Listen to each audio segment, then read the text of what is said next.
You are doing everything right. The workouts, the early alarm, the discipline, and you are more tired than when you started. Here's the truth that nobody in the fitness industry will tell you. After 40, the harder you push, the worse it gets. Not because you're weak, because you're running a business and a family and a household on a nervous system that is already maxed out, and then asking it to survive a boot camp workout on top of that. Welcome to Bern's Bench. This is the channel that is for women over 40 who is burned out and ready to lead differently. Today, I'm giving you the entire system, how to get the most out of the least amount of time in the gym without spiking the cortisol that's already wrecking your energy. By the end, you'll know exactly what to do, how often, and what to stop doing immediately. Stay to the end. The third section is the one that changes everything. It's the part that makes the other two actually work. So here's what we need to boil down into a system that works. Let me describe your week. Tell me if I'm wrong. Monday, you're up at 5. You answer emails before your feet hit the floor. You run meetings, you run the team, you run the household, and somewhere in there, you squeeze a workout because that's what people who do that have it all together. You push hard, you sweat, you feel victorious for 90 minutes.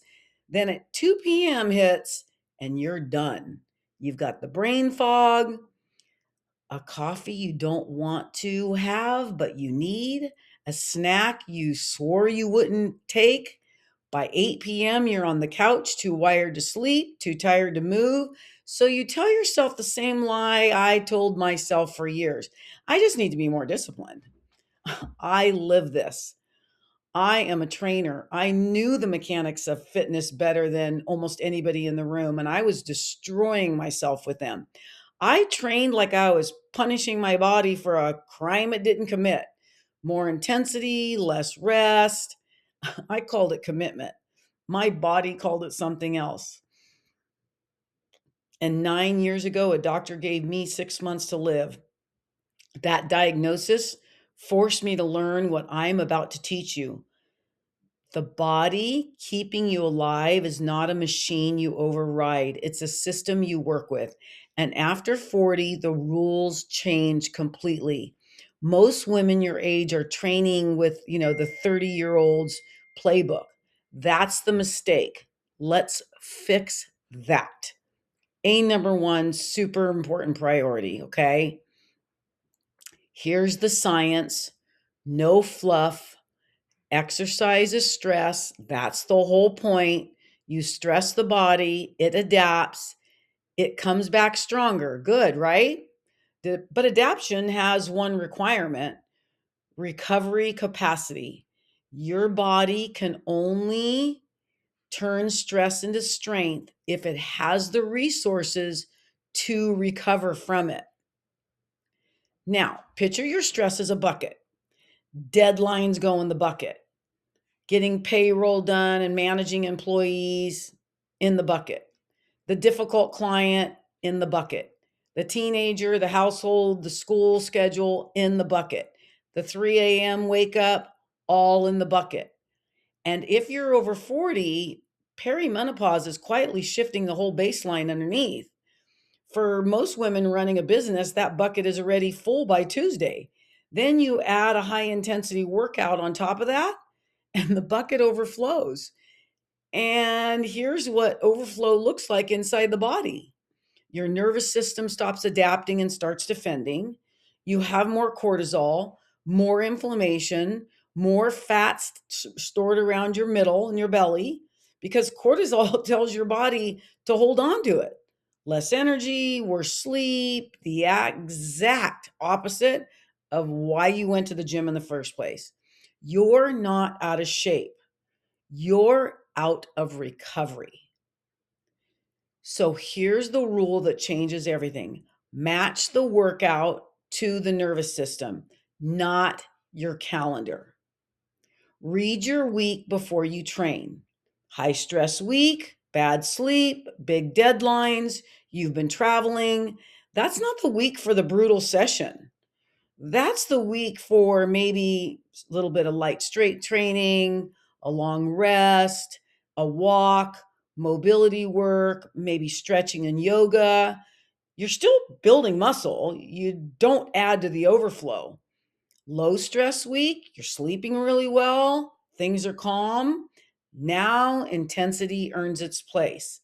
Intervals, hard session, your body can actually cash in, right? The question is never, did I work hard enough? The question is, can my body afford this today? And I want you to write that down. Can my body afford this today? That single question will save you more energy than any supplement on the market.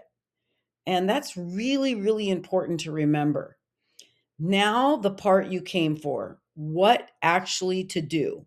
I'm going to make this simple because simple is what gets done when you're busy. If you do one type of exercise after 40, make it strength training, not cardio, not spin, not another boot camp, strength training. Here's why. After 40, you lose muscle every year unless you actively fight for it. And muscle is not about looking toned. Muscle is metabolic currency. Muscle regulates your blood sugar, which means steadier energy and fewer crashes.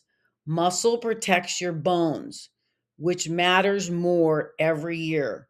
Muscle burns fuel while you sleep, and muscle is the single biggest lever you have for steady energy across a long workday. More muscle, steadier thinking, sharper decisions. You're not training a body, you're training for a brain that works at 4 p.m. Here's the dose, and it's smaller than you think. 2 to 3 strength sessions a week, 20 to 30 minutes each. That's it. Not 2 hours, not every day, 2 to 3 times a week, 20 to 30 minutes. Now, the rules that make those minutes count. 1, lift enough that the last 2 reps genuinely are hard. Light weights for high reps is where women waste years. If you can do 20 reps easily, the weight is too light. We want challenge in the 8 to 12 range. 2, rest between sets, a full minute, sometimes 2. Rest is not laziness. Rest is what lets you lift heavy enough to matter without spiking cortisol. You're not trying to be out of breath. You are trying to be strong. 3, focus on the big movements. Squat and hinge. That's a deadlift pattern. Push, pull, carry something heavy. 5 patterns. You do not need 30 exercises. You need 5 movements done well. That's the whole protocol. Heavy enough, rested enough, big movements, 20 to 30 minutes, 2 to 3 times a week. Less time than you're spending now, more return than you've ever gotten in years. My clients feel it within weeks. Their energy is back, brain fog lifting, afternoons that they can actually own again, not because they did more, because they finally trained for a body they have instead of the one they had at 30. So this is really, really important. And I know it can make you feel like you're not enough and you're not doing enough, but that is a lie. It's beyond your capacity when you're over 40 and in menopause. Here's the section I told you to stay for, because the gym is maybe 30% of your results. This is the other 70, and it's where time-strapped women win because most of it isn't even exercise. Multiplier 1, walking. Walking is the most underrated tool you have. It builds your aerobic base. It lowers cortisol instead of raising it. It clears the mental fog that's costing you decisions. A 10-minute walk after meals blunts the blood sugar spike that causes your afternoon crash. Take your calls walking. Walk after dinner instead of collapsing. This is not extra time, it's time you already have. Use it differently. Oh, it just makes me think about how much it will change your life. Multiplier two, protein. And I mean it. Most women over 40 are badly under eating protein, and it's why the muscle won't come and the cravings won't stop. Protein keeps you full, steadies your blood sugar, and gives your body the raw material to build muscle you are working for. Anchor every meal with protein.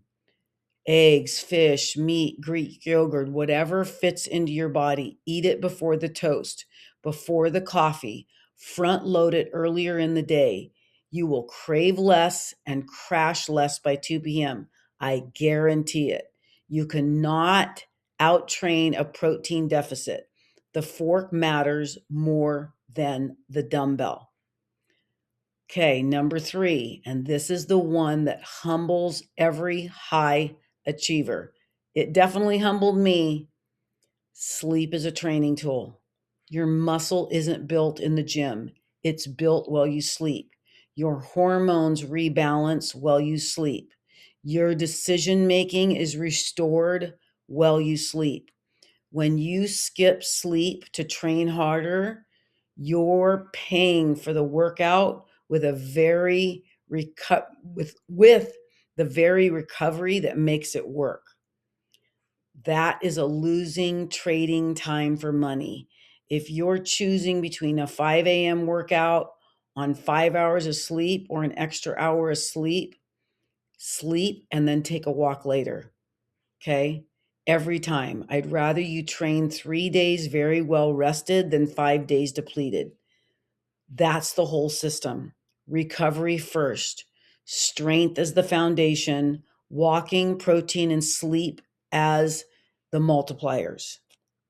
Notice what this system is built around, not more, smarter, because you don't have time for more. And you were never supposed to need to do more. The culture of hustle and grind is over. So here's the move this week, just one. Don't overhaul everything. That's the old pattern talking. Drop one high intensity session, replace it with 2 strength sessions and a daily walk. Anchor your breakfast with protein, protect your sleep like it's a board meeting because it matters more. Then watch your afternoon energy. Your body has been telling you what it needs this whole time. This is what listening sounds like. If this gave you language for something you felt for years, you belong here. This is what we do at Bern's Bench. The biology underneath leadership, explained straightforward. Next week on Bern's Bench, we're going to be talking about cortisol and the entrepreneurial brain, why your worst decisions happen at the end of a long day, and what's actually happening in your head when they do. If you've ever signed off on something at 6 p.m. and regretted it by the morning, you do not want to miss it. Make sure you subscribe so you get notified the moment it drops. The bench is always open. I will see you next week.